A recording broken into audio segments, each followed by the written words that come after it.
Assalamualaikum warahmatullahi wabarakatuh.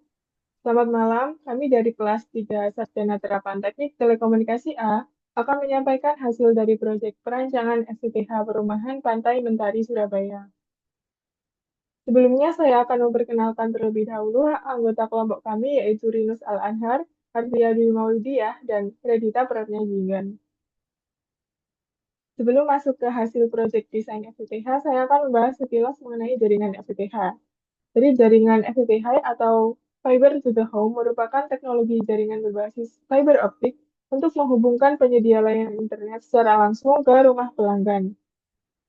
Dalam sistem FTTH, sinyal cahaya dikirim melalui kabel fiber optik dari penyedia layanan ke rumah pelanggan, di mana sinyal tersebut kemudian diubah menjadi sinyal listrik oleh perangkat Optical Network Terminal atau ONT atau Optical Network Unit ONU.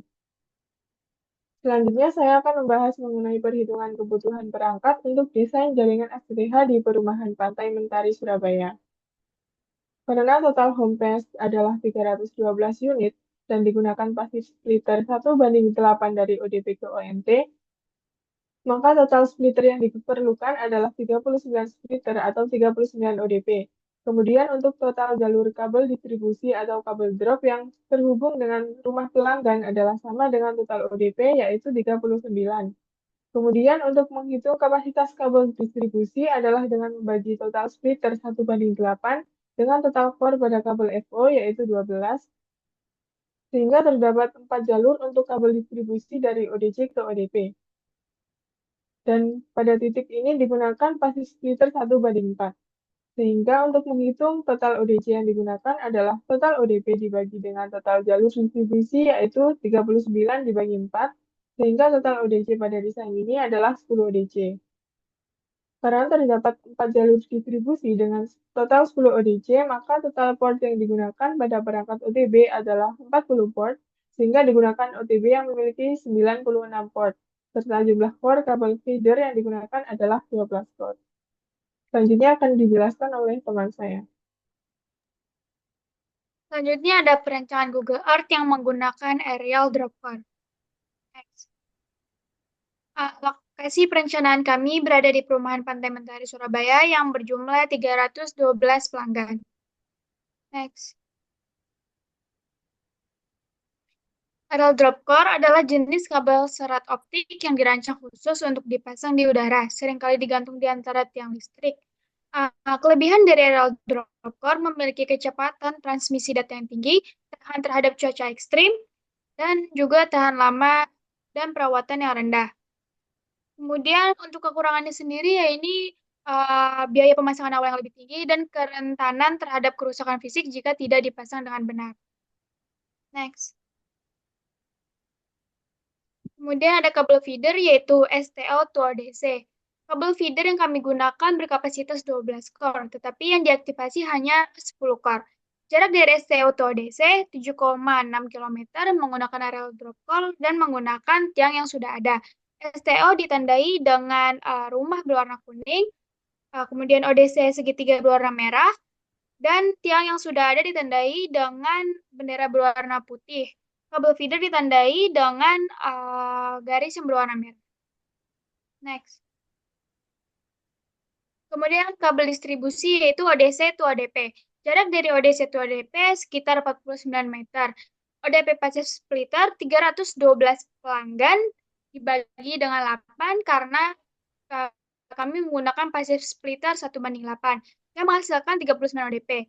Kabel distribusi kapasitas kita menggunakan 39 ODP dibagi dengan 12 core fiber optik menghasilkan 4 tube. Nah, 4 tube ini untuk memastikan semua ODP mendapat alokasi core yang cukup. Menggunakan aerial drop core dan menggunakan tiang baru.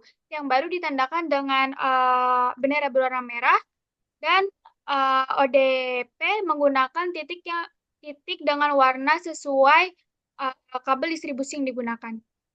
Next. Selanjutnya akan diterangkan oleh teman saya. Selanjutnya yaitu rangkaian optisis. Pertama-tama terdapat optical line terminal menggunakan power 3 dBm, lalu diteruskan menggunakan kabel feeder dengan panjang 7,59 km dengan di setiap penghubungnya terdapat konektor. Selanjutnya pada optical distribution cabinet yang biasanya terdapat di ODC, kita memakai splitter 1x4, lalu diteruskan menggunakan kabel distribusi dengan jarak terpendek yaitu 49 meter dan terjauh 5,651 km dan dihubungkan menggunakan splitter 1x8 yang biasanya terdapat di ODP. Lalu selanjutnya dilanjutkan menggunakan kabel distribusi sepanjang 100 meter agar bisa terhubung ke roset. Lalu dari roset dihubungkan menggunakan kabel distribusi sepanjang 2 meter yang dihubungkan ke ONT atau router. Jadi next. Selanjutnya yaitu power budget. Pertama-tama yaitu power budget ODC ke ONT terdekat. Kita menghitung P konektor 2 dengan rumus 3 dBm dikurangi panjang kabel dikali atenuitas kabel dikurangi loss konektor 1 dikurangi loss konektor 2 menghasilkan daya yaitu negatif 0,1565 dBm.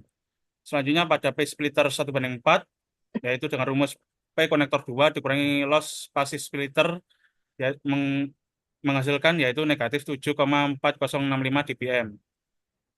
Selanjutnya yaitu P konektor 4 dengan rumus P kanal 1/4 dikurangi panjang kabel dikali 0,35 dikurangi loss konektor 1 dikurangi loss konektor 2 menghasilkan yaitu negatif 7,56365 dBm. Selanjutnya yaitu P splitter 1/8 dengan rumus yaitu P konektor 4 dikurangi loss pasif splitter menghasilkan negatif 17,901 dBm. Lalu pada PRX dengan rumus P splitter 1/8 dikurangi panjang kabel dikali atenuitas dari kabel dikurangi loss konektor 1 kurangi loss konektor 2 menghasilkan negatif 18,9822. Kita juga menghitung power budget secara teoritis dengan persen error yaitu 0,31%, yang kedua yaitu 16,61% pada P konektor 4 yaitu 11,49%, pada P splitter 1/8 yaitu 12,15%, pada PRX 13,01%. Jadi next.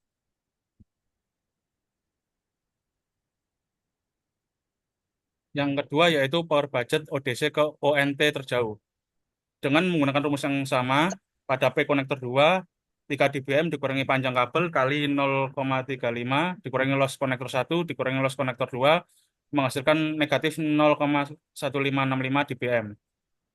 Dan yang kedua yaitu P splitter 1/4 menggunakan rumus P konektor 2 kurangi loss pasif splitter menghasilkan negatif 7,4065 dBm. Pada P konektor 4 dengan rumus P kanal 1/4 dikurangi panjang kabel kali atenuitas dari kabel dikurangi loss konektor 1 kurangi loss konektor 2 menghasilkan negatif 9,88435 dBm. Lalu pada P splitter 1/8 dengan rumus P konektor 4 dikurangi loss pasif splitter menghasilkan negatif 20,26435 dBm pada PRX. Dan yang terakhir PRX dengan menggunakan rumus P splitter 1/8 dikurangi panjang kabel kali atenuitas kabel dikurangi loss konektor 1 kurangi loss konektor 2 menghasilkan negatif 21,30005 dBm. Kita juga menghitung secara teoritis juga dengan persen error P konektor 2 yaitu 0,31%, P splitter 1/4 yaitu 16,61%, P konektor 4 yaitu 12,43%, P splitter 1/8 12,72%, dan pada PRX 13,27%. Selanjutnya akan dilanjutkan teman saya. Selanjutnya adalah bill of quantity. Untuk bill of quantity dari desain ini, yang pertama adalah perhitungan perkiraan biaya untuk material yang diperlukan, mulai dari kabel fiber optik, tiang, splitter, perangkat ODP, ODC, dan perangkat lainnya. Kami menggunakan referensi harga dari toko online yang menjual material-material tersebut, dan total perkiraan biaya material yaitu Rp375.559.499. Selanjutnya adalah perkiraan untuk biaya jasa atau biaya non-material yang meliputi jasa pemasangan dan instalasi serta biaya perizinan pemasangan tiang listrik yang memiliki total biaya yaitu Rp230.590.000. Sehingga dari total biaya tersebut, total keseluruhannya adalah Rp606.149.499 dengan jangka waktu investasi 6 bulan untuk total 312 unit HomePass, maka total biaya tagihan yang ditawarkan untuk setiap pelanggan adalah Rp325.000 per bulannya. Demikian presentasi dari kelompok kami, kurang lebihnya mohon maaf. Wassalamualaikum warahmatullahi wabarakatuh. Terima kasih.